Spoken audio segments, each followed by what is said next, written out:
All right, this is the parent panel. I'm so excited to have a few parents out of many that have had their daughter graduate as part of the Fearless Warriors. And so they're going to pull back the curtain tonight and give you their honest opinions, their fears, their worries, the good, the bad, the ugly. I also have Coach Kara on with me. So super informal tonight. It's just going to be a really fun conversation. So with that, do we want to go around and just say your name, your daughter's name, and where you're from? All right, I'll start. My name is Kelly, and my daughter's name is Andy, and we are from Tampa, Florida. My name's Luann. I'm from Des Moines, Iowa, and my daughter's name is Harper. I'm Erica. My daughter's name's Chloe, and we're from Artesia, New Mexico. I'm James. My daughter's name is Sophia, and we are from Indiana. Amazing. I'm super thankful that you guys are all here. And for those of you guys that are just joining us, we'll just keep kind of that same popcorn order for ease of answering. Let's just dive right in. I want you guys to back up 3 months, 6 months.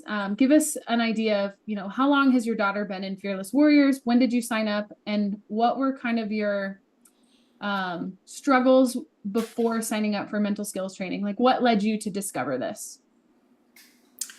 So I'll start. Andy and I joined the program in January. And what led us to that point was, she's been playing travel softball. And, when she first started playing the game, she loved it, had, so much fun playing with her friends and sharing that even with me, as a mom out there on the field. And then as time wore on and it got more competitive, I saw her shrieking back, almost as if to like not trying, as if she didn't try, then she wasn't failing, right? Because she wasn't giving her full effort. And you can pick up on that as a coach and a parent, you see it. And she finally came to me and said, I don't want to play anymore.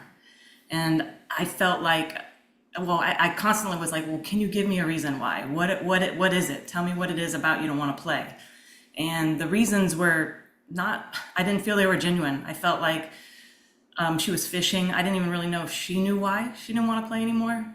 And I didn't want the reason to be, because she couldn't manage the pressure of it, because that's what life's about. There's plenty of pressure and stress coming at you in life. And if you can't manage it on a softball field, then that's not a good indication of, how you're going to manage it in life. So knowing that, I finally got out of her that she felt like she was letting her team down. And I think she was just having a lot of negative self-talk around it. And she didn't like that pressure. She didn't like that stress. So I went out, trying to figure out where to go from here, because I felt like I needed a third party as well, because she didn't want to hear it from mom. And, I had listened to your podcast because, as I said, I coach the team too. So I'm always looking for stuff for my girls in general. And that's what led me to your program. I don't even think I knew that. I knew that we had hopped on a discovery call and just had a really cool conversation. And I just want to applaud you for being curious, because I think a lot of parents are afraid to kind of dig in and get curious, especially when they want to quit. And so I'm so glad that you guys are here. Thank you. So my journey is similar to Kelly's in that I also coached my daughter, and coaching 10-year-old girls last year, definitely looking for like ways to help improve their confidence is what led me to the Fearless Warrior program. And then learning about the retreat, like right before the retreat was set to start. And fortunately, my daughter was able to get one of like a late spot in it. So that was our first experience with Fearless Warriors, was going to retreat, and Harper absolutely loved it. She had a great time, learned a lot of great skills, came back like so much more confident. She was ready for tryouts and ready to start the season.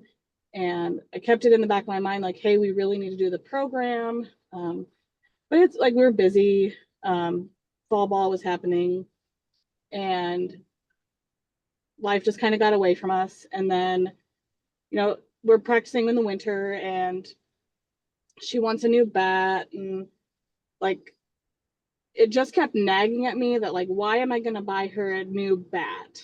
Like, why is a bat okay? I'm going to spend this money on a bat, but like, I want her to have skills that last her far beyond the bat, the life of the bat.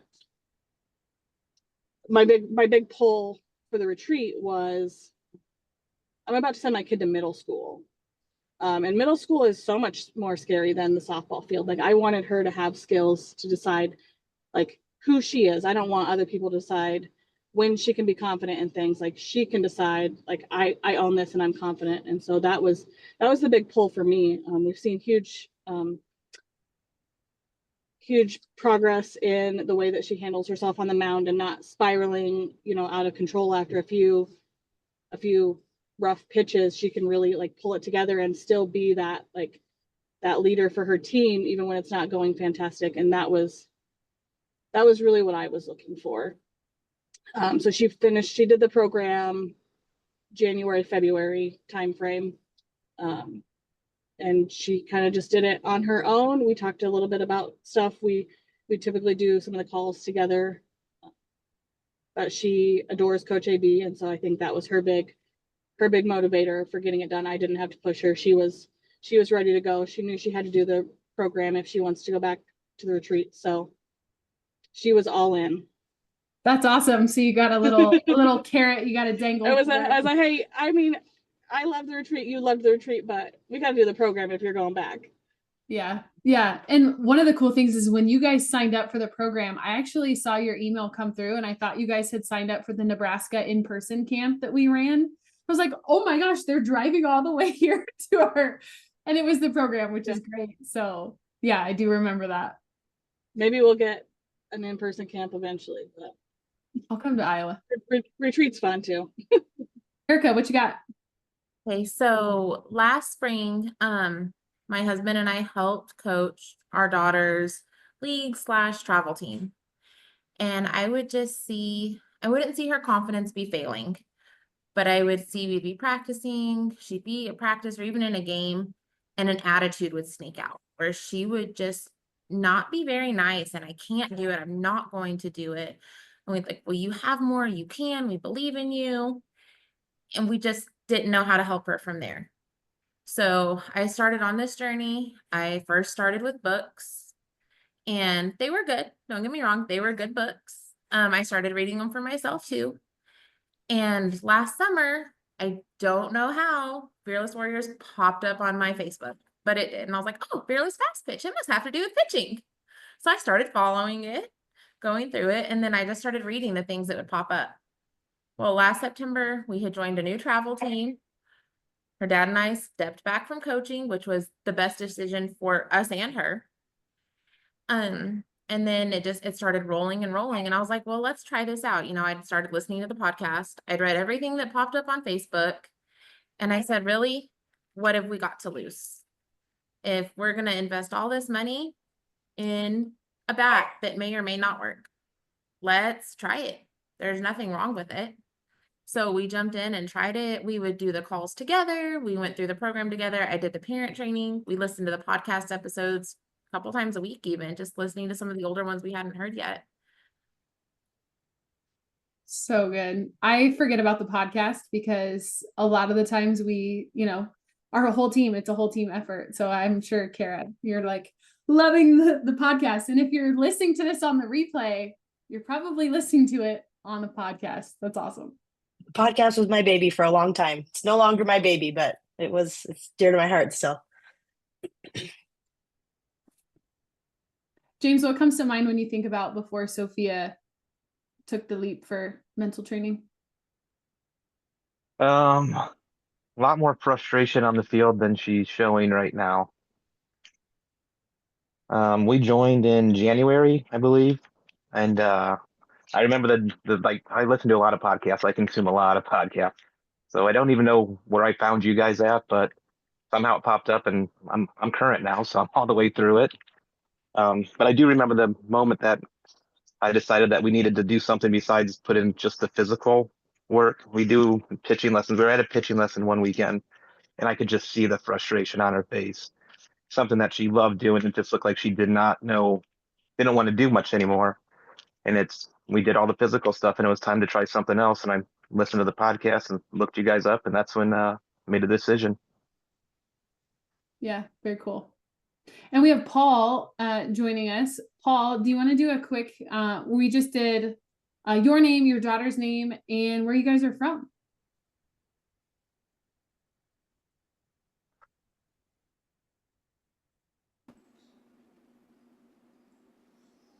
Can you guys hear me? Heck yeah. Okay, yeah. Okay, I'm driving home. I told you I was working till 8. So yeah, I just finished up. But yeah, sorry, I might have missed that. I was touching my phone while driving, and so I shouldn't do that. But yeah, so I'm Paul. My daughter's Abby, and she's a pitcher. She's 14 years old. And sorry, what else did you want me to say? Where are you guys from? Oh, so we're from just outside Toronto, Ontario, Canada. We're international, baby. I think we have Yeah. 4 countries. So yeah. Yeah. We're kind of going around the room. The question that we're really talking about is, what did you see that your daughter was struggling with before mental training, and like what kind of led you to make this decision to invest in mental training? Well, yeah, for us, we were a little bit late to the game. We didn't know how competitive this could get. We just kind of started in house league at a very sort of recreational level, and my daughter, excelled, and she's very gifted physically, and so she didn't even start pitching until about a year and a half ago. But she would turn heads all over the place, and as we started to play competitively, she really struggled. And, I felt bad as a parent because I had just totally overlooked how much pressure she was being put under and what the mental aspects of the game were. Because we were so focused on her physical and trying to catch up because she was a little bit later. So, seeing her, literally break down in tears on the mound in situations where she just had no tools and no strategy to be able to cope with that, was just heartbreaking. And, I felt like, we had kind of failed her as parents, to put her in those situations. So we had reached out to her pitching coach, who wasn't familiar with the program, but had heard of it. And so, did a little bit of research, and we said, okay, like, we got to find some things to give her some tools to help her out. And, she started last September. So, 9 months later, she's a totally different player. Totally changed her mentality. She has tools to use. She has go-tos. When she's in a tough spot, she knows how to work through it. I don't know what we would have done without it. Like, we wouldn't have been able to continue if we had not found some way to help her, handle that stress. And this program has been a huge part of that. So thank you very much. Yeah, it's an honor to have you on the call. I loved seeing Abby show up every week. And that's the thing, is that when I get to know your daughters, one of the things that you guys have all kind of touched on is, I love our podcast. But it's, I feel like sometimes we're shouting into the void. And, challenge week, this week we did challenge week, this past week on Zoom for the first time. And for me to be able to connect with each of your daughters, I think is what's really my superpower, in that I didn't want this to be a book. 6 years ago, I thought about putting these skills into a workbook, and it just didn't feel like an energetic match, because I want to see them. I want to coach them just like we would coach them as a pitching coach or as their travel coach. And so, I just have loved getting to know your daughters, and it's cool how they can connect with each other in the breakout rooms. And, Kara, you can talk about mentorship calls even. Yeah, those have been super awesome. Just like for the opportunity to the girls to get like FaceTime one-on-one time, or as close to one-on-one time as you're going to get with these professional athletes, these collegiate athletes. We've had Olympians that are basically living out these girls' dreams and letting them know that, I was a regular person too, and I made it, and so can you. And I think having it broken down in that tangible way is something that's really, really good for those girls to like keep their sights set on where they want to go. But I think it's interesting, Abby, that you brought up that was exactly my thought about the through line through all of you parents as you share about your personal experiences, is that you needed to go deeper. So all of you, like, I mean, and that's typically how someone finds a program like this, is you kind of are a fly on the wall for a bit. You see the podcast, you maybe see stuff pop up in your feed and whatever, and maybe go through a challenge week and do these different things, and in that way you're sampling. It's like you're watching someone give a hitting lesson to somebody else, like you're kind of seeing how that coach works, you're kind of seeing what they do in a hitting lesson, but like it's not the same thing as actually purchasing a hitting lesson and putting your daughter into that lesson, right? And I think that it's interesting that all of you parents saw that as a need of like, yeah, I've been on this fly on the wall, I've seen all this great content, and we have tons of free stuff, and it's great, really, really good stuff to start with. It's really good to like expose you to Amanda and our team and what we do and how we do it. But really, to reap those benefits, you got to jump in with both feet. You got to be there. You've got to be in the room and taking your own personal, it's like you got to put them in the cage. You got to see what their swing's like. You got to see what they need to work on each individually. And that's what makes the individual program so powerful, is because it's on an individual basis for the individual girl, and not just, this is how this coaching instructor teaches this other girl how to hit. Like, that's not really super helpful. That's a really great point. I honestly, I mean, I'm here for it all. So of course I want all of your daughters to come into the program so I can coach them. And this would be a really juicy, I would love for you guys to be honest and put yourself back in January, February, March, whenever you signed up. What was your biggest, like, oh, I don't know, like, what was your biggest fear, worry, concern, and you're like, oh man, like, am I really going to purchase this? What was the one thing that kind of like held you back as you were making that decision? I think for me, it was a couple of things. One, just not knowing, is this program going to be authentic?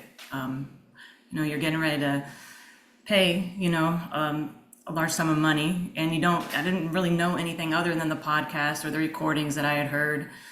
And I felt like, in addition to that, in order for Andy to have buy-in to this, it was going to have to be authentic. And, I felt like I needed to know that the person who was going to be, working with Andy cared, and then you got on that one-on-one with me, spent 15 minutes, and I knew right away how passionate you were about this and about these kids, and that, this was more than just a job for you, and that right there, it made it easy after talking with you. It really did. And initially Andy was pretty skeptical, is this, because I let her quit. I was like, okay, you don't want to play, don't play. And I think she thought, well, this is a tactic. Mom's trying to get me, back into the sport. And so I think she did hit it with a bit of skepticism. And then as she went through the modules and was on the coaching calls, she really enjoyed it. She did. And she looked forward to it. And still does, actually. Yeah, I think if I could go back to our 15-minute call together, it was like you had asked me for our coaching calls. Right now, the way that we have it structured is we coach every month. And I've been told that I'm crazy by my coaches and other people out there that are doing this. As far as I know, we're the only program that is offering lifetime access. So we're not an online portal where like, after 3 months or a year, like you lose access, like regardless, you get access to the Fearless Warrior program materials for life.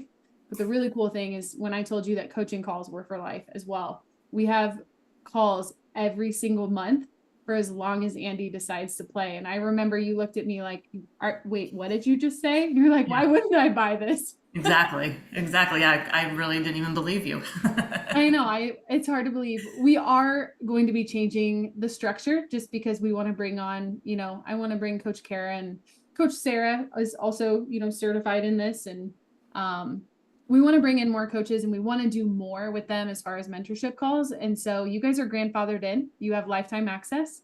And anyone that's considering purchasing the program, this is the last round that we're doing lifetime access. So, I mean, I don't know if you can put a dollar amount on that. I don't even know how to.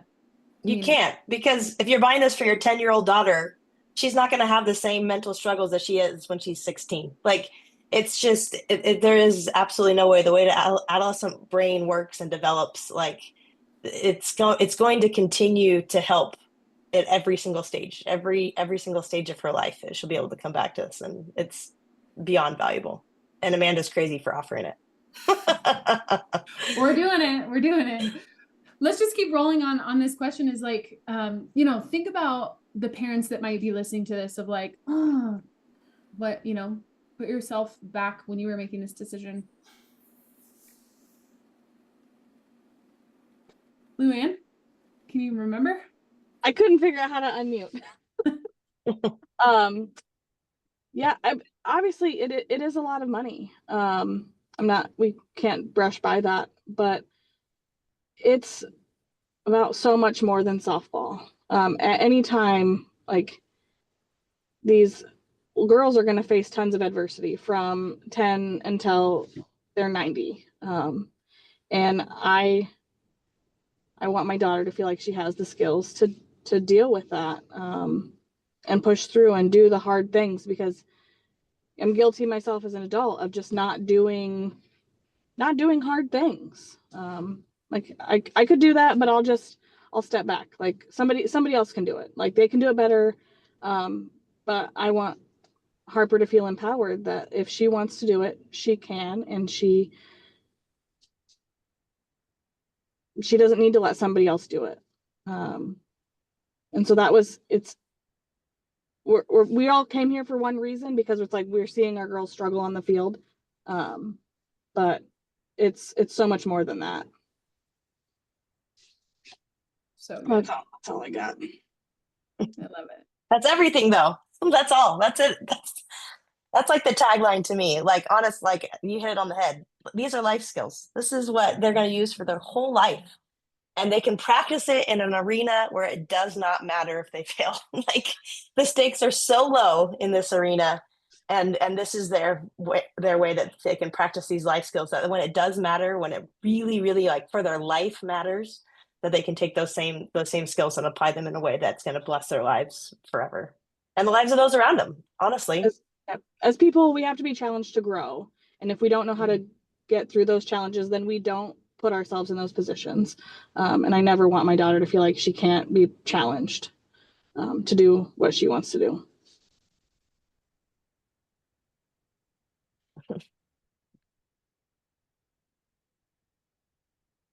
So I'll have to say my biggest hesitation is my daughter had just turned 9. Like she was still young in the softball world. We played her up. She's always been the youngest on her team. She doesn't look like the youngest, but she is. So when you don't look like the youngest, but you are, those mental skills and development is just different. And that was my biggest hesitation. I'm like, she's 9. Does she need this yet? Is this going to be too much for her? And I don't know who responded. It was right after we had started the program. I messaged maybe through Facebook or Instagram. I don't even remember. But I said, this is what she's thinking. And you guys replied. You said, those are her thoughts.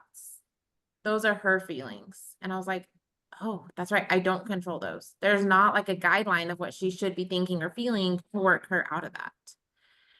And now seeing that, and now her thoughts, and she says, oh, this is how I was feeling. It makes no sense to me sometimes at all. And I'm like, okay, well, what are we going to do to work through this? And so taking what she feels and working through it and seeing how that's changed has really just made her grow. And she's even told me after Challenge Week, she wants to do the program again this summer and she wants to go through it. And I'm like, okay, well, let's do it. So even if they are a little bit younger, I've had some friends ask me and their daughters are, 6, 7. I said, that's probably a little too young, but you never know. I mean, listen to a podcast with them, do the challenge week with them, see how they react, because every kid is different. And Chloe's even told me, well, I wish I would have started this when I started playing softball. Yeah, that's really powerful. And we actually recommend that age 9 is probably about the youngest, but what's really powerful is you were with her on the calls.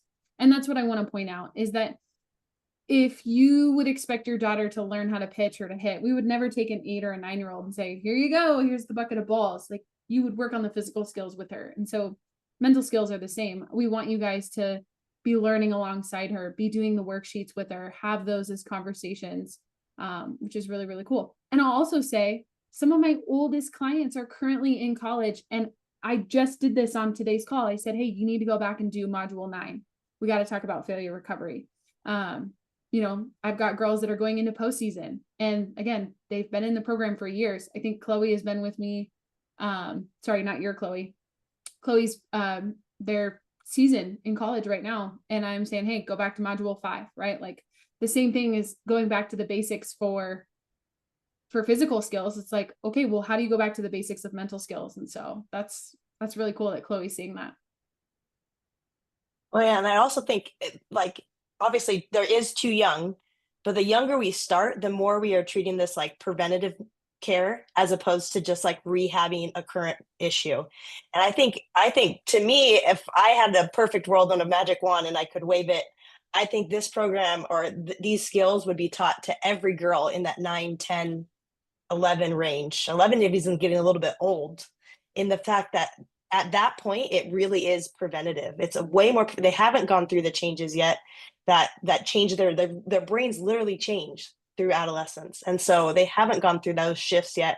They haven't set in some of those routines of negative self-talk and those negative routines that we get into as we change and as we develop. And so if we could, you know, shift that forward just a little bit and allow them to learn these skills. I mean, in my day, most athletes haven't been exposed to these until college, if they were lucky. I didn't really get officially exposed to it until I was working with like national team coaches. Like, that's way too late. I was done with my athletic career at that point when I was really getting like overtly taught a lot of these things. And so the younger we can start, the more it's this preventative care, that you're giving the girls these tools before they really need them, before it becomes really hard to get rid of those ingrained habits and things that they've set up for themselves. So I think there is too young, but I also think most people are starting way too late. Well, we teed this up perfectly for James, because Sophia is also really, really young, and she's had some really cool breakthroughs. Can you talk about that? Yeah. Well, one of the things you teach is the POP method, and that has been absolutely huge for her.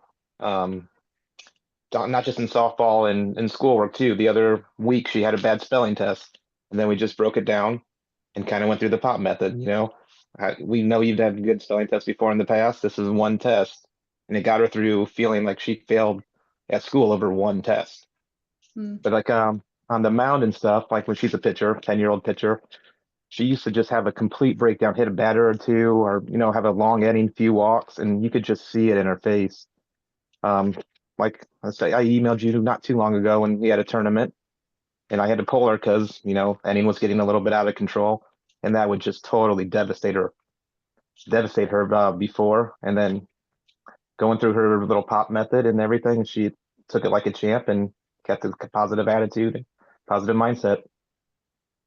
So good. Well, this is a great segue too, because my last question, and I do want to be mindful of your time, is you guys get to brag as parents. Like, you get the full pass to brag and again, like home runs and perfect games and great outings are amazing, but what are you most proud of after she's gone through the program? Like, what are those wins that you've seen, whether it's softball related or non-softball related? Like, what are you most excited about that you've seen in her?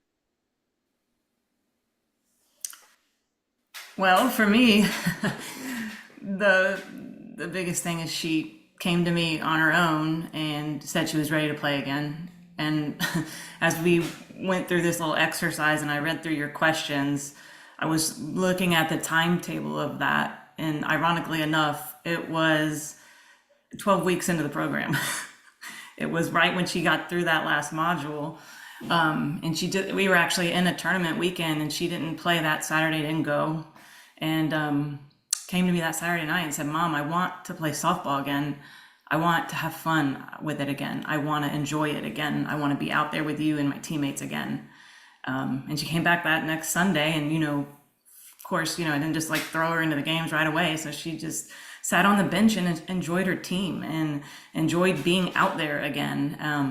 And, you know, I was kind of skeptical. I was like, let me see how she does. And she's put her heart and soul right back into it again. And I mean, she still struggles. She had a rough past weekend and a real rough past weekend, but she has more emotional control now, and she has more self-awareness around, you know, what she's experiencing. I don't even think she realized, you know, how much negativity and how much pressure and those thoughts in her head, just how much she was doing that to herself. And she said from the weekend, you know, I realized I gotta quit putting so much pressure on myself. You know, so she's noticing it now. And that's the biggest thing, because then now we need to, like, okay, now you have your tools. Now that you're noticing it, let's put them to work. Let's keep practicing these things so that it becomes second nature, and you can implement them in these times when you're starting to recognize that you're feeling this way. So yeah, she's And playing what- again. Yeah, but what a cool thing that you're pointing out to her is like, look how far you've come, and you're recognizing, and you have self-awareness. And I say this all the time with my one-on-one clients. This isn't me, Andy. This is, you know, like, girl, this is you. You put in this work. You did the mental skills. I was just your guide. And that's the coolest part, is that just even boosts their confidence even more, because they're the ones that have to do it, which so cool. I'm so glad you shared that. Yep.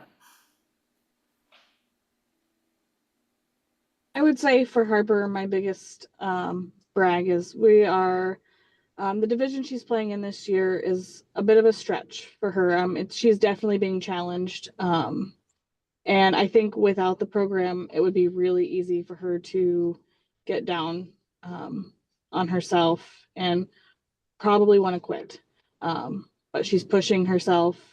She just keeps on trucking. And we're making great progress. And I couldn't be more proud of that. I think we'll get out of this season and she'll still want to play. And we've seen tons of huge growth, both physically and mentally, in a time that it could be a deal breaker for a lot of girls, but we'll be on the right side at the end of the season.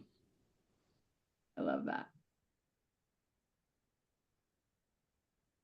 So one of my favorite examples I love to give, it's kind of like a timeline. So we started the program in September. In November, and as I mentioned before, she's on a second year team. She's a first year. There's a huge difference between first year and second year, especially in 10U. So we get to the 1st of November. They put her in to pitch her first bracket game. She's told the night before that she's going to pitch a bracket game, and she's in her head completely. What if I fail? What if I let my team down? I can't do this. We get through the next morning. She walks the first 3 and they pull her, understandably. We go a month later and she's upset. She's crying in the dugout. She's not consolable. She wants nothing to do with anybody. We go a month later, they put her in again to pitch a bracket game, and she pitches the whole game. She only walked 2 and 1 got a hit off of her. So then we're working through the program. We finish it up in December. We come to February and they put her into pitch. She runs off the field after that. And she says, "Mom, my mental skills really work." I was like, I wanted to say, "I told you so," but I was like, "Yes, I'm so glad. What did you use?" And she told me she used pop and she used box breath. I was like, all right, let's keep going. Like, this is great. And then we come to just even this past weekend, she goes into pool, pitches 3 up, 3 down. 1 got a hit off of her. They got her out at first. Like, she's rocking it. They put her into pitch bracket. It's a tougher team, and we knew that. She walked 2 and they pulled her. She was upset. There were some tears, but it wasn't inconsolable. It wasn't sobbing. So she pulled it together, got up, went to bat. And I was like, oh my gosh, now they're going to put her up to bat. And she's in her head. She hit fine. She got a single. Everything was good.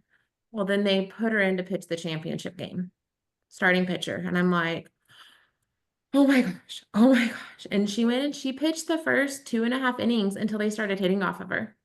And then when they pulled her, they're like, "Hey, you did great, but they're hitting off of you. Like, we got to change it up a bit." And she was like, "Okay, here you go." Gave the other pitcher a high five and went and started cheering them on from the dugout. Like, and just seeing that growth and hearing how she says what she uses when we're practicing pitching or hitting on our own, even just at home outside of practice and lessons, she'll say them out loud. She's kinder, she's nicer about it, and she's not so down on herself like through it all. Like there's just been an immense amount of growth in every area. Yeah, and how full circle is that from at the beginning of this interview tonight? You noticed, man, this isn't my Chloe. She's kind of got this tood going on. And now you see her like owning it in that short amount of time is really cool. It is. So cool. I can't wait till my youngest starts playing softball. She better play softball. James, you want to wrap us up? Yeah, my biggest, I guess, positive thing about this is just seeing how she bounces back a lot better now. I mean, we still have a lot to work to do. She's still going through the program and with everything, but just the bounce back, and when you see her going to her focal point, and you can start, we're learning the program with her. You see the wheels start spinning inside her head, and you can tell she's using what she's been learning. Just really cool. So cool. That this is kind of a wrap. I could challenge you guys, if you could, to just put a nice, neat little bow. I should recruit you guys instead of me doing discovery calls. You guys could take discovery calls. If you could give advice to a parent that might be considering this, could you give them just one sentence? What would you say to them? Or two sentences? I would say that, when you're struggling, it's a process, it's a journey. But once you have the tools, it sure makes that journey a lot easier, more manageable, and your chances of success, I believe, are a lot higher.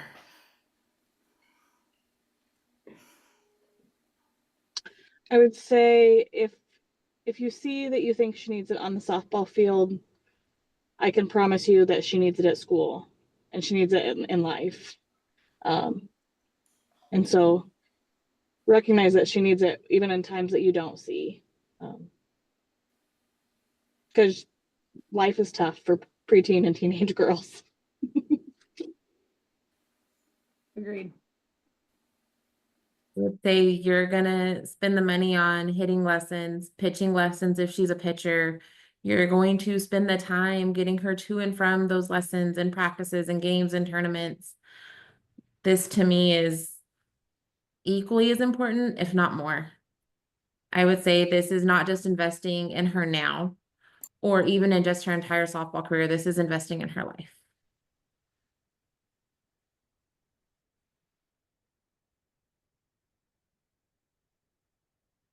I'd say it's definitely worth checking out for sure. It's been a very fun program, and we're seeing on the coaching calls, we can see all these girls, and you can tell every single one of these girls on these coaching calls are growing, and it's a very good program. And we do have literally tomorrow. I hope you guys got the email notification. During the summer, what are you guys doing on the weekends? We're all playing softball. So Warrior calls are officially switched to Wednesday evenings. Just a quick note for all of you guys is we have a very special Zoom link. We're actually going to be inviting other people who are considering the program to join tomorrow's Warrior call, which will be really cool. It might be a little chaotic, but we're going to roll with it because you guys echoed it. It's like sometimes you just have to experience it. So tomorrow is our first Wednesday Warrior call. And then all of our Warrior calls after that will be on every other Wednesday night until we get back to school in August. So that's a wrap. Thank you guys all for being here tonight. I see Andy popping in. What's up? And we'll see you guys on Warrior call. Sound good? Sounds good.